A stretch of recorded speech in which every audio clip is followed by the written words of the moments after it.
Whiskey Jason here, whiskey from the viewpoint of an American here in Germany today for our Sagamore tasting for Germany, our Germany release basically together with Brian Treacy, president and co-founder of Sagamore Spirit. Excellent. Thank you once again for taking time for us to share with us here in Germany and Europe, for that matter, a little bit about the company, a little bit about the bottles. I'm so excited to have this brand here. Got my shirt on. I represented you at the BCB in Berlin, and I'm really, really excited about what we have here. All right, I'm going to say hi to a couple people in the chat real quick. Hi, everyone, says Räucherlachs, also here. Dirk says here from Exhibition Whiskey, Rye Wednesday, not Whiskey Wednesday. Very, very good. Here we have, hello everyone. I'm very excited what Sagamore can do. Cheers. It's not Friday, it's Wednesday, but it is Rye Day. Very good. Anik, hi there. Great Rye whiskey. Very good. She got a bottle as well. MTB also says hello everyone. Sven says hello everyone. And also Ruben says hello everyone. And Sven basically says the Northern German hi. All right, and here David says hi lads, very good to see you. Yeah, very good. So if you could talk English and write English, that'd be great. That'd be fantastic. So a lot of people got sets out there. A lot of retailers also in Germany are going to either watch this live with us now or is going to watch it also then in the replay. No problem. It's just my typical time of the day after work, 9 o'clock my time, 3 o'clock your time in Baltimore, Maryland. Brian, I'm just going to hand it over to you now, and you're going to take us through this tasting together. All those out there that have the samples or the bottles, you can pour it in your glass already, and we'll be learning a lot about what Maryland rye is and what Sagamore actually differentiates itself from others. Yes. So thank you, Whiskey Jason, and thank you, everybody, for tuning in and giving us the opportunity to tell you a little bit about who Sagamore is and the history of distilling in Maryland and Baltimore. And, of course, we'd love to describe a little bit about what makes our products unique and different. And then, of course, you have to taste some whiskey. So thank you again, for everybody. I will try to make this fun and educational. And, of course, we always welcome any questions. And I'll do my best to ask those, and I'll rely on Jason to flag me and slow me down when those come in or whatever may be best. And then, but we do have a little presentation we'll start with, Jason, if that's okay. Yes, no problem. Great. So Sagamore Spirit, based out of Baltimore, Maryland.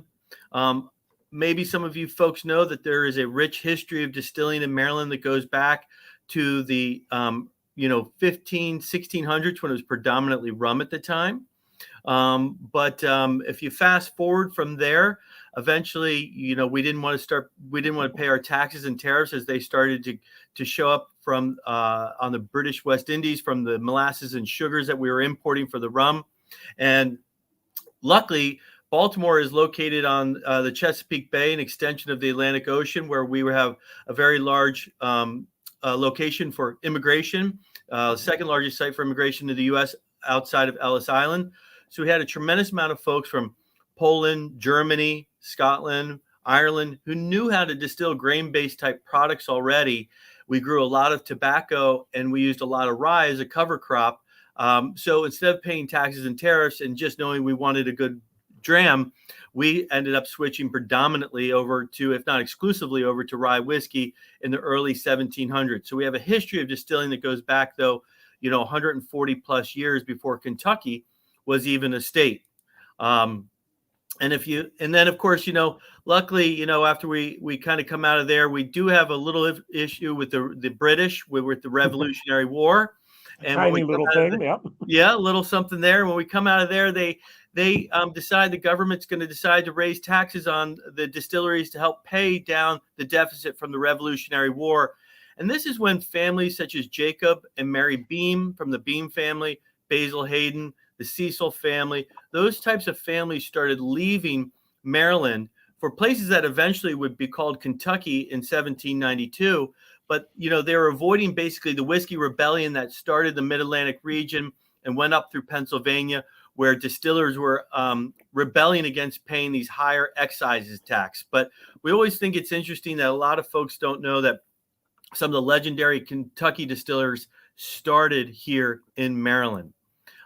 Here, luckily, the whiskey rebellion ends peacefully.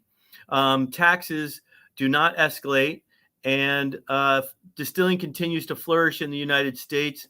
Here is a picture of the state of Maryland, where we have in 1910, 44 distilleries, all making rye whiskey, 21 in downtown Baltimore. We kept making it through Prohibition. That's one of the reasons Maryland is called the Free State. But unfortunately, as time went on, we had another agricultural act from the government when they started paying to subsidize corn and paying farmers to stop growing rye in 1933 to help with ethanol production. And unfortunately, Maryland's distilleries didn't make much of a comeback after that. And the last distillery closed its doors in the early 1980s and sold that name off to Heaven Hill, Pikesville Rye. But we thought it was very interesting that Maryland Style Rye. Yes, exactly, Jason. Yep. If you're familiar with that, everyone knows that as a Kentucky rye whiskey. But if you read the back label, it's actually historically a Maryland rye whiskey. And we thought it was really interesting at Sagamore that Maryland was known as a superior rye whiskey producer, and that even the distilleries in Kentucky wanted to buy up those names as our distilling history kind of got quiet, after the 50s, 60s, and 70s. So that's really what's inspired us to get in it.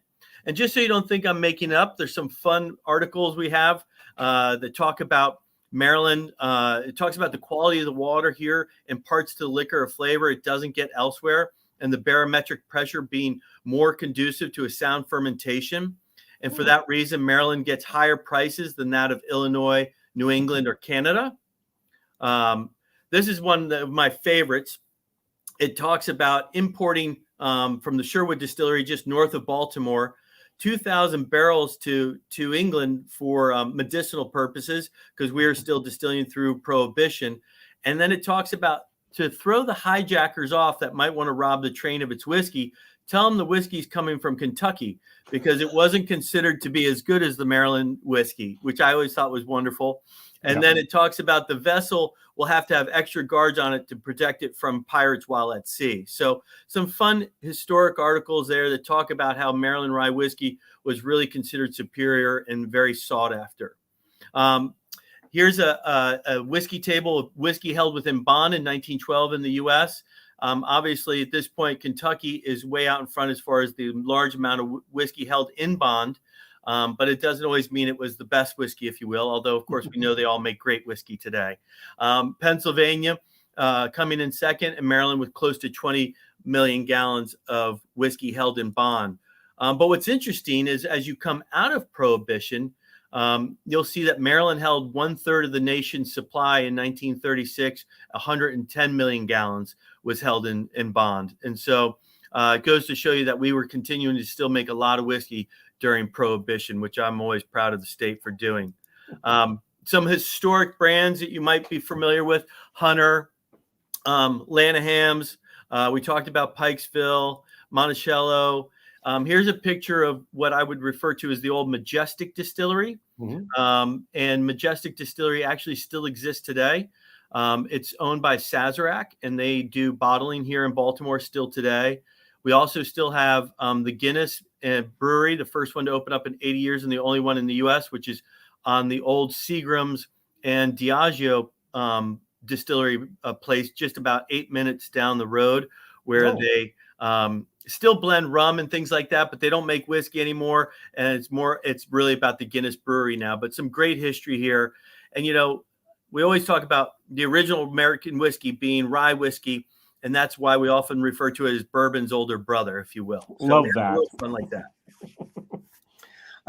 But you might be asking, what is Maryland style rye? What makes Maryland rye unique and different? And I can talk a little bit about what is Sagamore doing in speaking to what we historically understand as Maryland rye. Maryland was known as a sweeter rye whiskey, and that might be due to not only having rye in the mash bill, but also corn and malt and things along those lines. Whereas our neighbors to the north from Pennsylvania, which make a beautiful rye whiskey, but more of the Monongahela style, typically was 100% rye mash bill.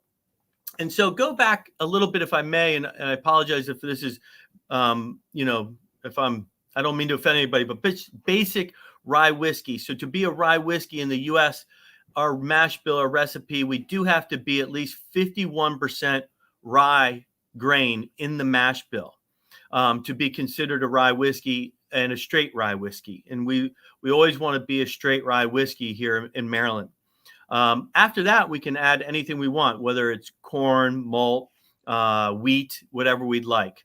And like I said, Pennsylvania rye was known as 100% rye mash bill, but Sagamore, we distill two mash bills. We distill one we call our high rye, which is 95% rye, 5% malted barley, and we'll age that separately 4 to 8 years, depending on the product.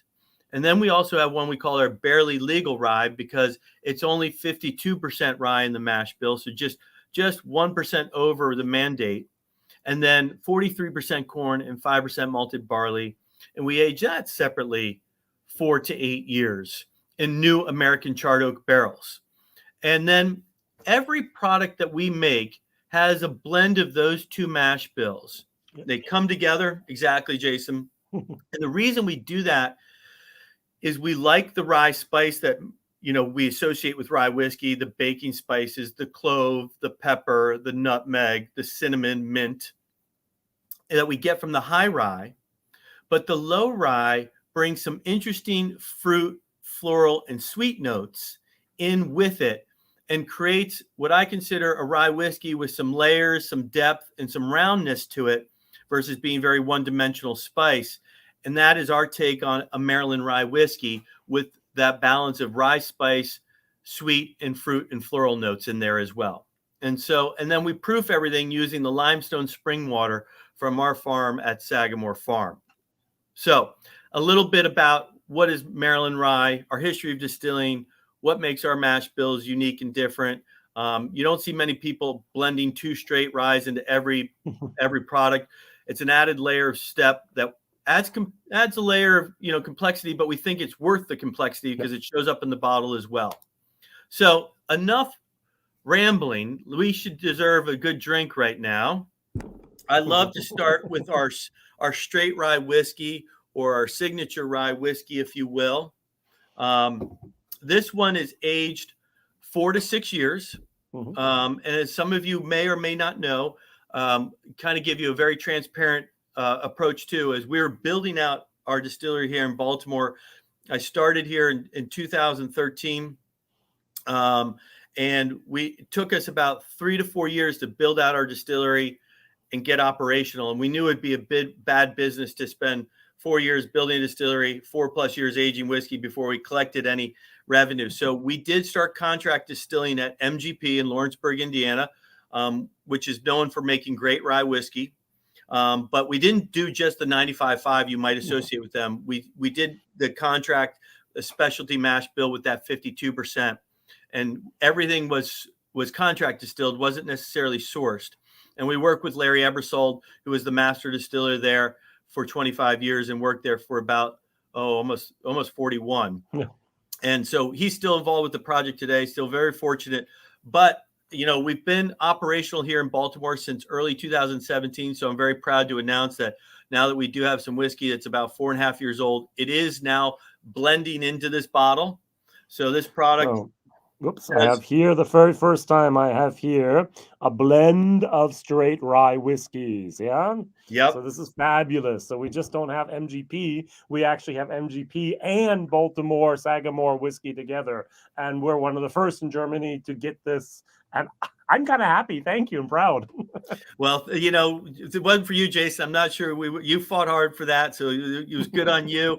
And, there's still some states here in the U.S. that don't have it yet. But, where we see good customers and good demand, we'll send the good whiskey, and not that we're not saying good whiskey everywhere, but I'm proud to say that you got some Maryland made whiskey in there. It's about 20% of the bottle. And then over the next couple of years, we'll continue to blend that in. This product is 4 to 6 years old. And we don't want to go away from that 6-year-old whiskey in there. We think it's a nice element. So it'll take us about 2 years to completely blend through this and make it 100% Maryland distilled, Maryland aged. But this is our beautiful take on a Maryland rye whiskey. It's 83% proof or 83 proof or 41.5% ABV. Yes, we think more ABV over here in Yes, Europe, by the ABV. way. Yes, of course. We'll be doing ABV going forward, of course. And what we wanted to do is Maryland was known as a very approachable, easy drinking rye. It wasn't very angular. It doesn't burn the back of your mouth. And that's exactly what we wanted to achieve with this whiskey. Something that was very easy to drink, but for a lower ABV, not 56% or anything like that, but a nice low ABV, still has nice flavor, has some complexity, some layers, tastes great, neat, but also can still stand up in a old fashioned or Manhattan. So on the nose with this, I typically do get some of that rye spice that I might associate with the baking spices. It's often some nice mint and some clove. Yes. Some citrus though in there, and a little bit of candied orange. And then on the palate, I'm always pleasantly surprised with the baking spices, some cinnamon, some mint. I often get a little bit of dried fruit, almost associated with like an apricot, and hints of vanilla in there as well. But it can vary a little bit. But this is kind of our workhorse, and one that does about 70% of our sales. Now, just to put it into some type of comparison, at the moment, USA 70%. Over in England, it's about 50 to 60% of all bottles sold from Sagamore. At the moment, we're at the very beginning of introducing this into Germany. At the moment, it's the double wood that's selling 3-1 at the moment. All right, maybe we'll get to that in a moment. Is because that's my favorite, and everyone says if Jason likes it, I'm going to buy it as well. But this is very interesting that this is the very first time that I've actually tried the new bottle, because so far I've been working my way down through the old bottle, which I have here, which has none of your juice in it, and it's very, very interesting because the finish on this is actually much better. It has more of that rye type of aroma, has a little bit of longer, stronger finish, which I totally like. And it has a tiny little bit of, as you said, that citrus clove moment in there going on, which the other was a tiny little bit smoother, if I may use that word, silkier. And this has a little bit more of that, oh, I like this rye moment in there. I think it would stand up to any type of cocktail even better now. And if I understood you correctly here, and the question was, until we get the 100% Maryland rye, it's going to be between 2 and 4 years here in Germany. Is that about the right roadmap here? Correct. So, the whiskey just turned, our oldest whiskey that we distilled and aged in Maryland is about 4.5 years old. Right. So give us another year and a half, almost 2. And then once that way, we like the idea of this we like where the blend tastes with an age of 4 to 6 year old whiskey in it. And we don't want to go backwards in age. So give us another, 20 months and we'll be there. All right. Excellent. So the first person, Dick, he has a sample. He says the nose is flowers, fresh wood, herbs, mint, and fig. Very, very good. Here, the German question is, where can we buy these in Germany? This at the moment is €55.90 is the price. There is still the tariffs on it, unfortunately. They will fall in January 1st, so we're a little bit too early. But we wanted to get this product over here for that. And at many of the different online retailers and also local shops, you'll get this. As I said, we have over 50 people or 50 online and retail stores at the moment on our newsletter list, and many of these will be stocking that. If they don't have it yet, ask for it and say, hey, Whiskey Jason knows where to get it, and I'll make sure that they also will be able to stock this and get it very, very nice. And by the way, the thing that everyone mentions, your bottle is not just beautiful, it's fantastic.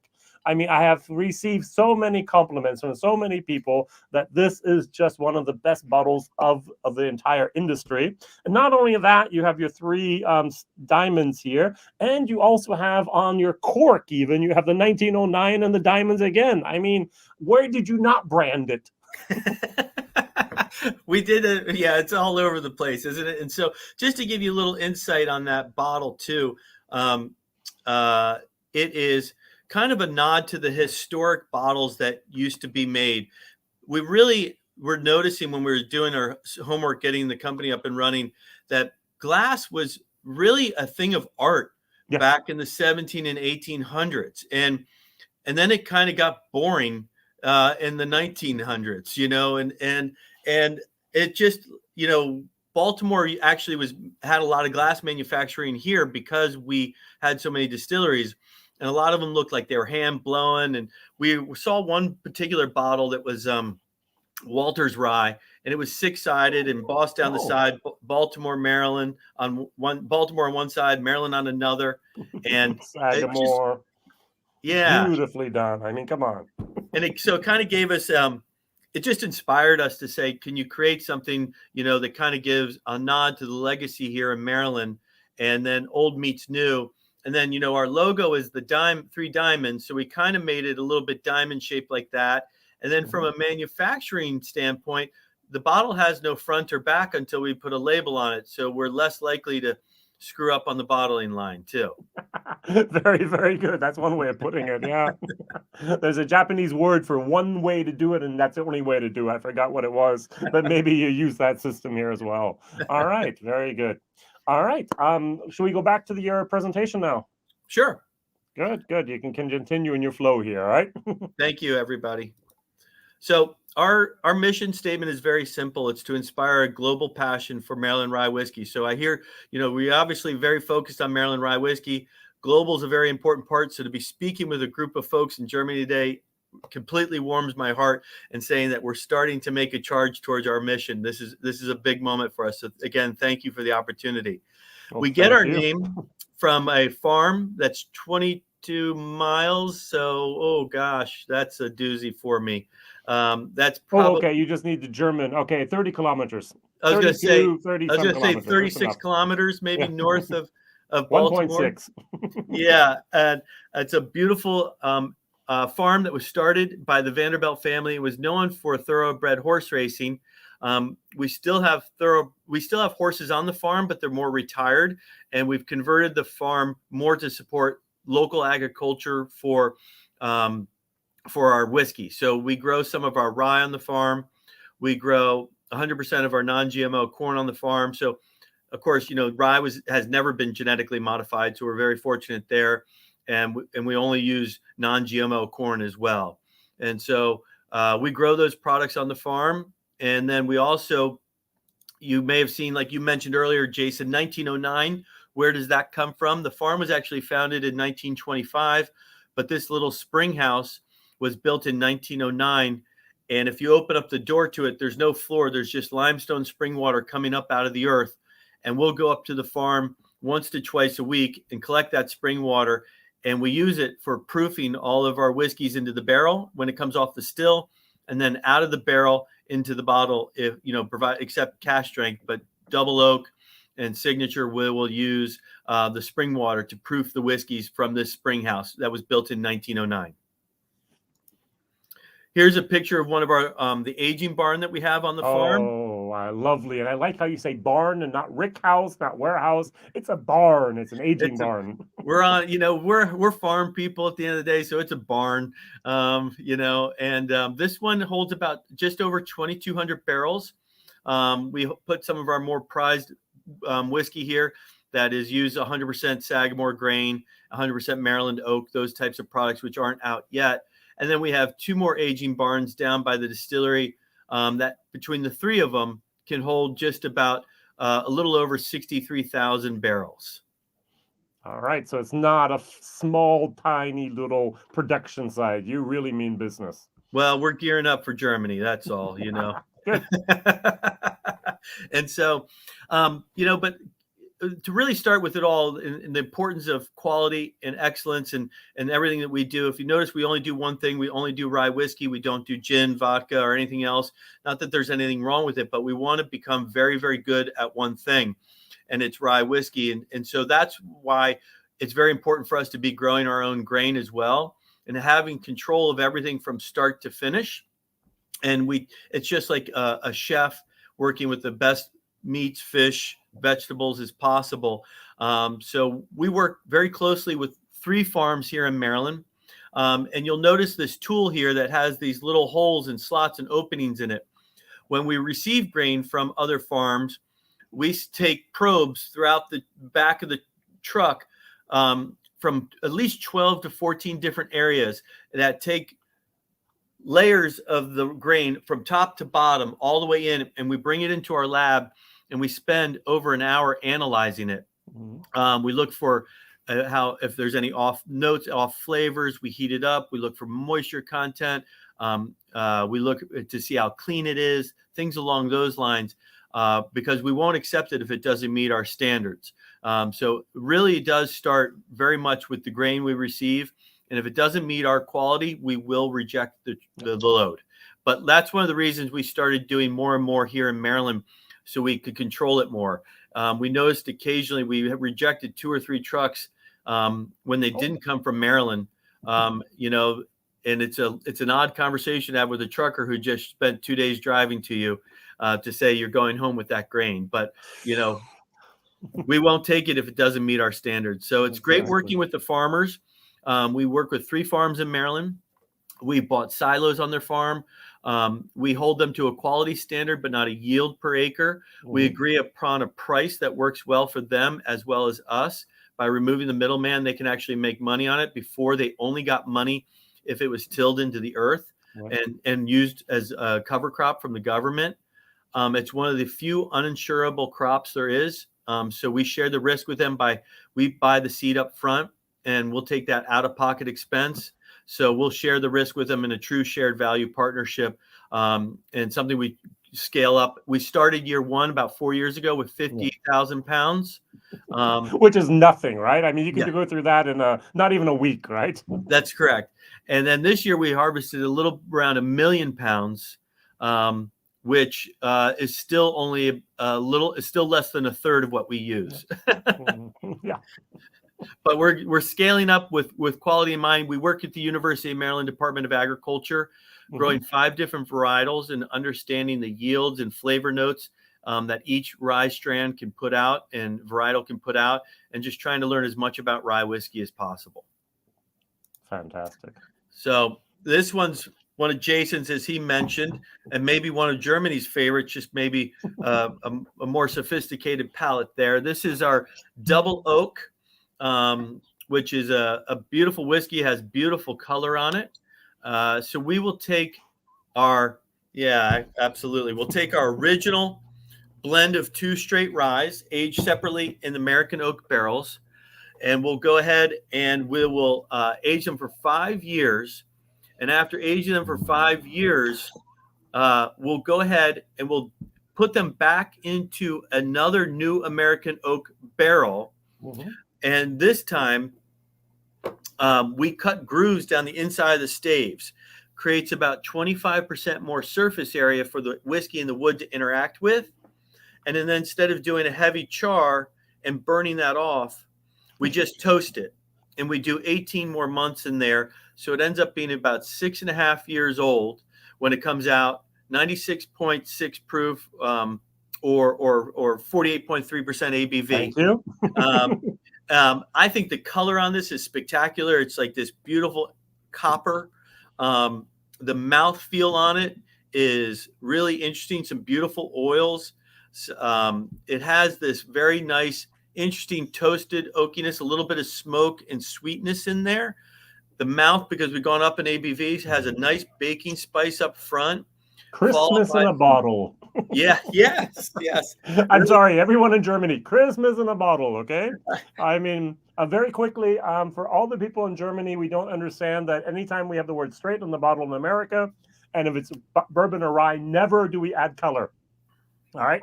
And so all this is natural. This is what we get from 2 barrels. Now, if I remember correctly, it's heavily toasted, but there is a light char, isn't there, for the second barrel? Correct. I mean, because of the legal requirements, right? Correct. So if we didn't get up to basically a char 1, we couldn't continue. Yeah, we could. And if you look at the stave, it's kind of half of it is a char 1 and half of it's heavy toasted. The flames don't quite get all the way up it. Wonderful. But that helps us keep our nose clean with the U.S. government and the term straight. Yeah. And so really beautiful.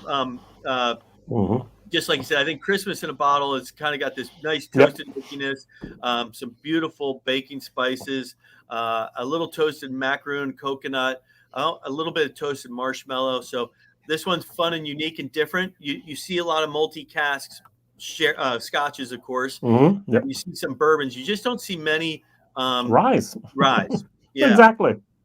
And this is my favorite. I just love this bottle. Now, we talked about the time frame here for the Maryland. Now, what you do is you take your original bottle, basically what we just had, and then you actually take this and then you age it for another 18 months. So that means the rollout of this for the Maryland rye will be 18 months later. So please be patient with us with this one. This will be the first. We have this already with 20%, and it'll go up to 100% within 2 years. And this will follow 18 months later, just so everyone understands that problem that we have. We can't magically go back in time and change something. Yes, thank you, Not Jason. yet. Yeah, it's one of those things. We always are anxious to get our whiskey in there, but we love the quality. We love the age statements and what they're bringing to us. So, it's funny being at it for 8 years. I'm always like, what's another 20 months at this point? I've been at it since 2000, end of 2012, beginning of 2013. So you've come this far. It's interesting. Just a little more time, and time in that barrel really does work. Yep. And it does make a difference. And that second barrel just magically transforms this into juice of the gods. All right. So Christmas in a bottle. I just love this. I'm just absolutely crazy about this bottle. I think we're going to sell it very, very quickly. One store, dinewhiskey.de. They will have this in stock next week. And he said, Jason, I want 2 cases, 2 cases, 2 cases. I said, I think you need 3 cases of this at least. He said, if you say so, Jason. And he's going to sell out within minutes, I'm sure.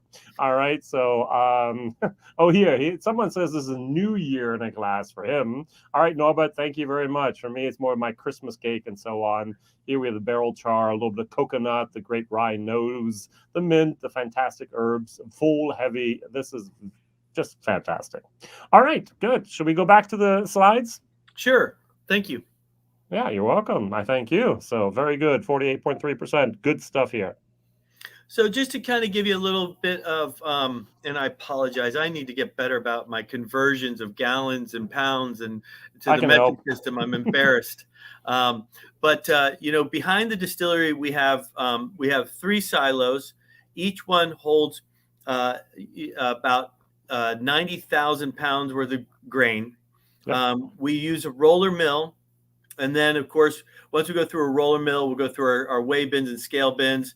And then we'll go ahead and put it into our mash tub cooker, where we'll do a cook for about 4 to 5 hours. Silos have about 40,000 kilos, and your mash tun is about 22,000 liters. So it's not small by any measure. Yes, thank you. And then we do use a sour mash back set. We like, 1, the flavor notes it imparts. 2, we like the fact that it helps a little bit with sustainability as far as having already a heated cook, using less water for each cook. We also really like the consistencies it helps bring in our flavor profile of our whiskeys. Not that there's anything wrong with a sweet mash, but this is just something that we like as far as our style of whiskey. And then, of course, after a cook from there, we'll go into one of our 9 6,500-gallon fermenters, which is what, 30? No, I was just looking. Yep. 24. Yeah. 24,000 liters. 24, you have 9 fermenters, 24,000 liters each. 24,000 liters. Thank you. Yeah. And then we'll do a 3 to 4 day open top fermentation there after we pitch our yeast.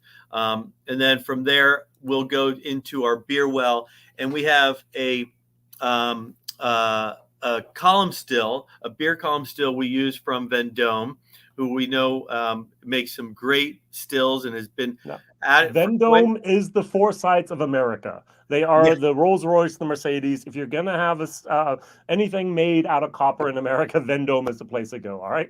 Yep, they've been doing it for a long time. And so this has 19 distillation trays. It's 40 feet tall, or 12 meters. 12 meters.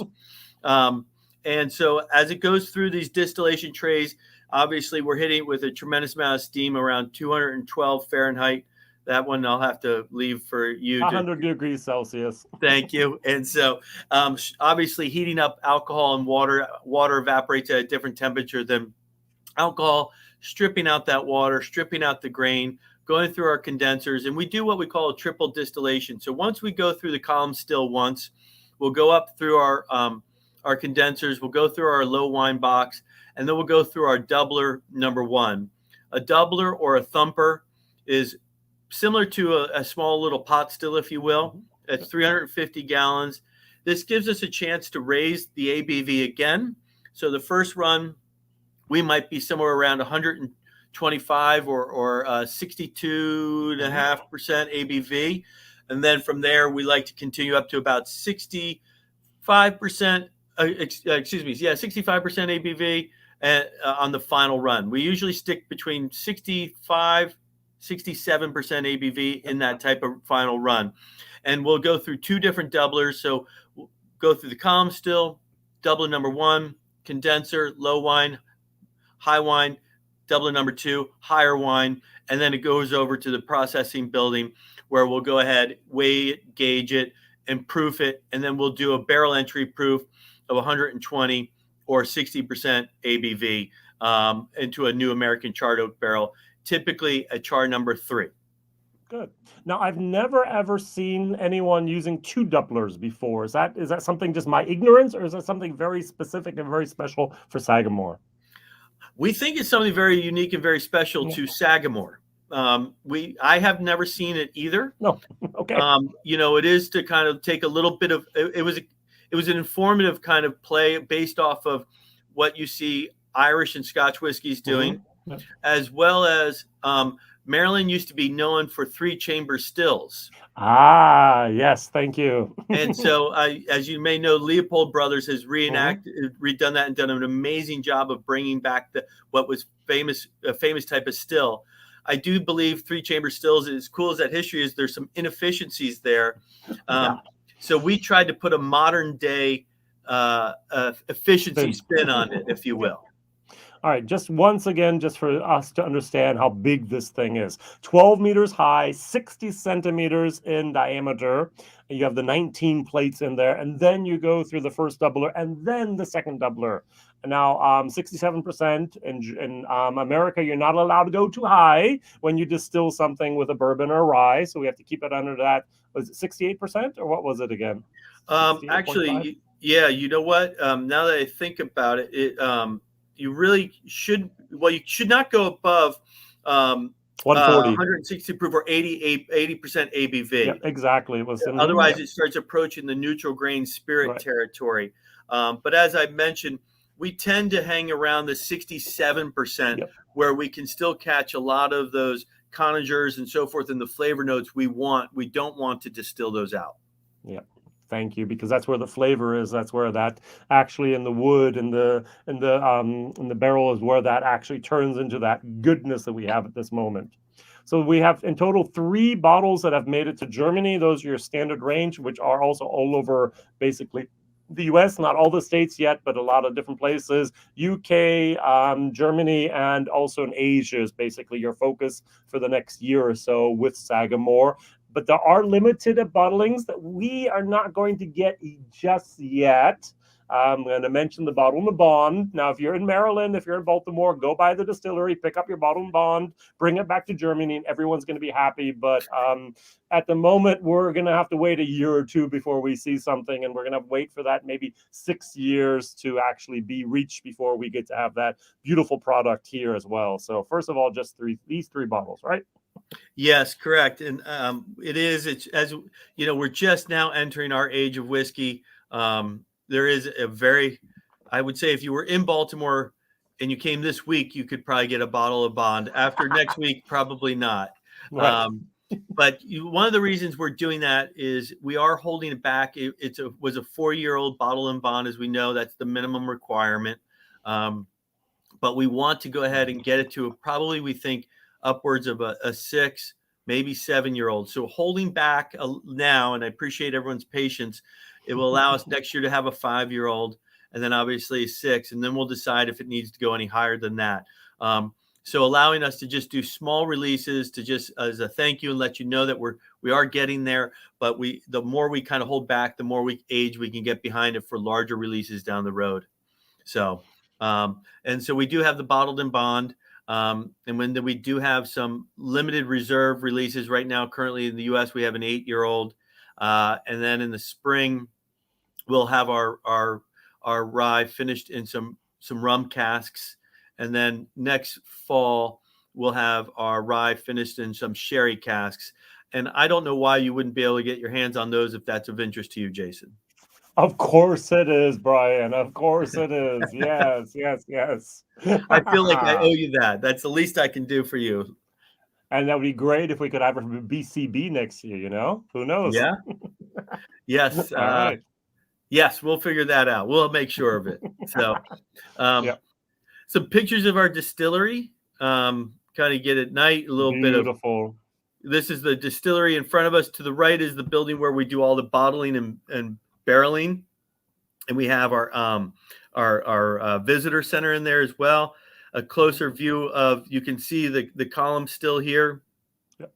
as well as the two doublers at the bottom in the building there. Kind of a more aerial view. The building in the back there by the water tower is again the distillery with the fermenters. We also have a small pot still we use as well. And then the middle building is where we do all our barrel filling and bottling.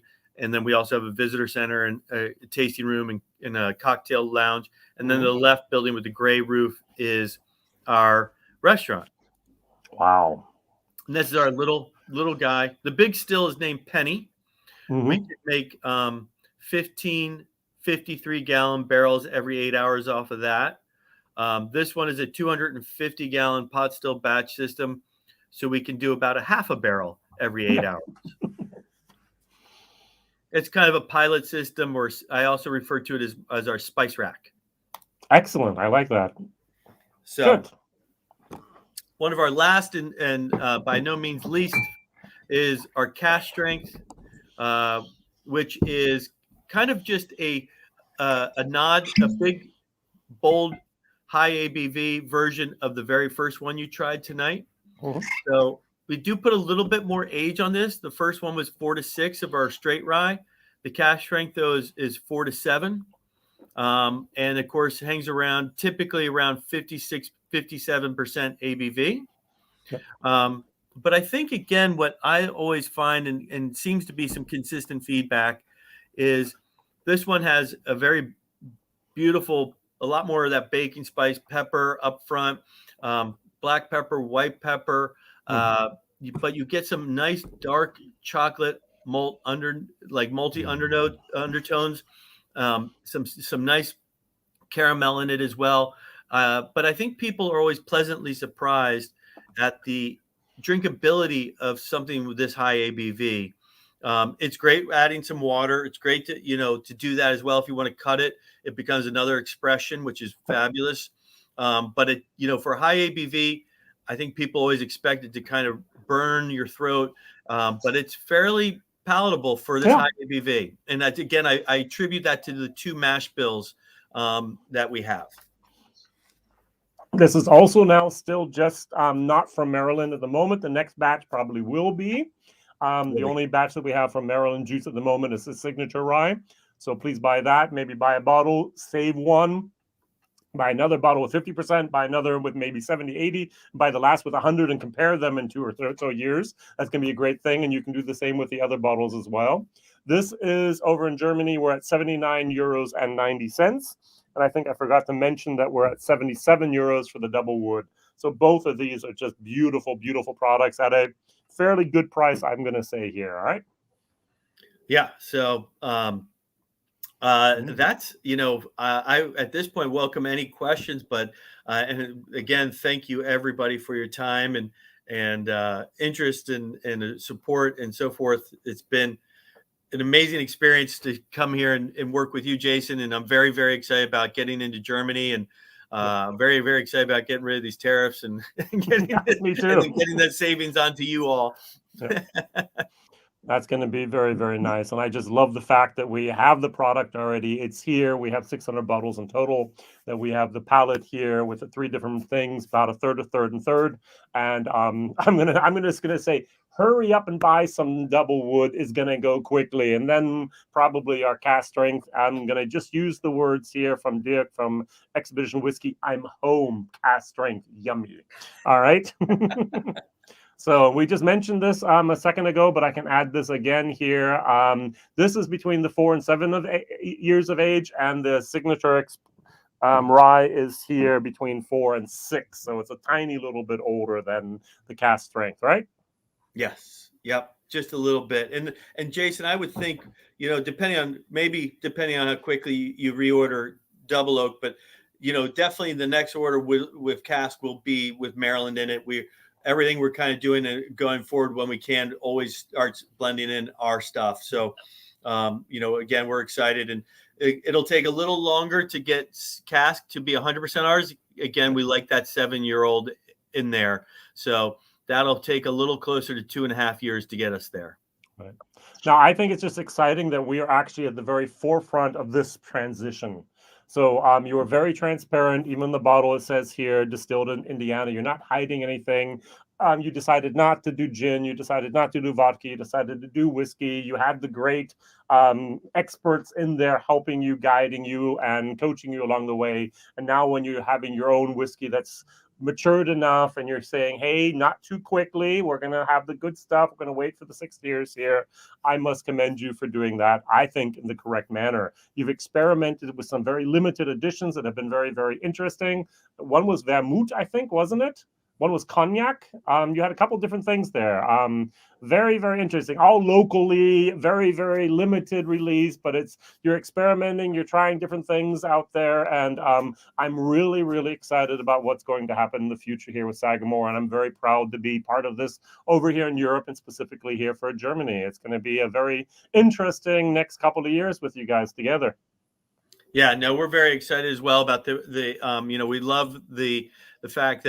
we love the fact that Germany and the German consumer really understands whiskey, and it has appreciation and a fabulous palate, and is a very educated consumer. And we have nothing to hide. As also mentioned earlier, we never add anything ever to our products. It's all straight from fermentation and grain and aged in from the oak. Nothing is ever added. And one of the things that always inspired us from day one, not that we would have probably done it any differently, is knowing that Germany was a very important market to us, and knowing that the quality standards you all insist on. It's just said, start like that on day one, because you want to go to Germany someday, right? Okay, very good. So Annick, she's actually calls herself a food pairing connoisseur. She actually has her own little blog and so on, and she goes into companies and does all just food pairings. All right, and so she says here your 83 proof would actually be with goat cheese here, with a cassis syrup on the crispy rye bread. I could really imagine that rye bread thing going on there. The double oak, of course, with the chocolate there, with maybe a little bit of coffee bean. Annick knows I'm not a great fan of the coffee bean, but she likes it.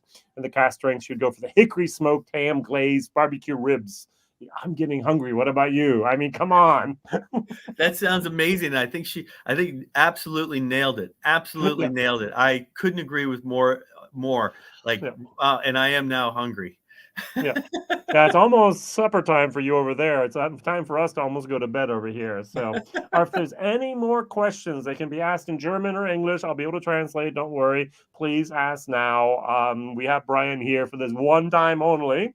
And so next year we'll have him again sometime, I hope. But at the moment, he can answer any questions. I can, of course, try to answer all your questions. If I don't know something, I'll go back and ask him and find out. Now, if COVID allows and my appointment calendar allows, I might be in the States in August. I might come by. My mom lives down in Virginia, so I land in Washington, D.C. anyways. And so it's just a hop, skip, and a jump up to Baltimore. So I might be able to finally visit you there. Who knows? We would love to have you. Thank you, Brian and Jason, for the presentation of 3 excellent whiskeys. I will order the 3 whiskeys for my shop. Very good. And Jason, I hope we'll see each other again very soon. Achim, very, very good. And here, this is the number 3. The ABV does not hit as hard as expected. Has more herbs, a little bit of pepper, and has a little bit of that herbal moment there is very, very good. All right, Sven says, a big up to Brian Sagamore is delicious. All samples are empty, even the cask strength. Look at there. Thank you. Okay, and here, is that someone from you? Is that part of your team? Where is that? I don't know. He said I can come over and do a pick, so who knows? Oh, no. But Sounds like somebody wants to come over and do a barrel pick. We'll have to figure Yeah, something out. exactly. Well, we'll see what happens there. Very, very good. Yeah, so So, we do have we do some barrel picks.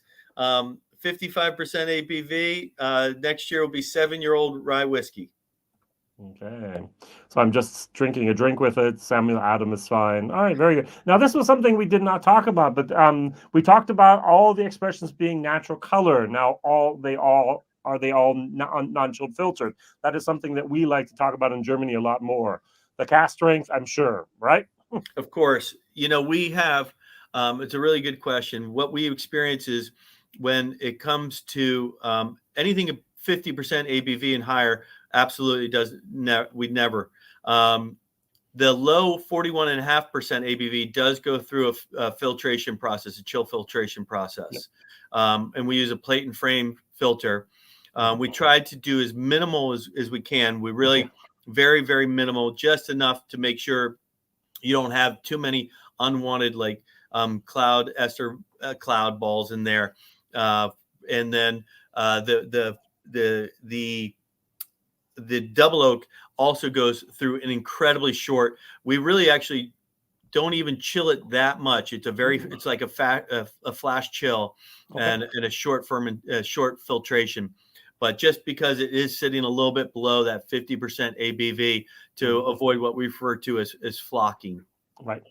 And that's where it actually gets a little cloudy for those of us that don't understand what we're talking about. And in America, we have very cold winters, and we have a lot of people that like putting an ice cube in a tumbler and pouring it over that. And that's also something we have to remember, that that's very, very important, that the whiskey does not turn cloudy, right?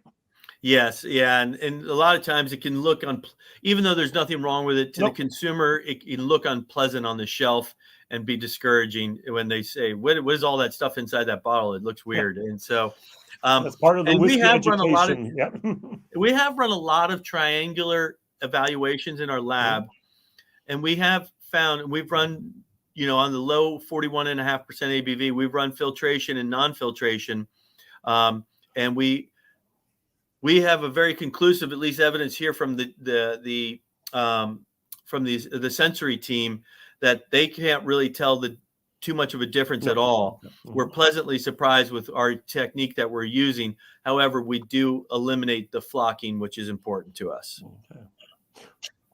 Very good. So you talked about the plans for the sherry. You talked about the plans.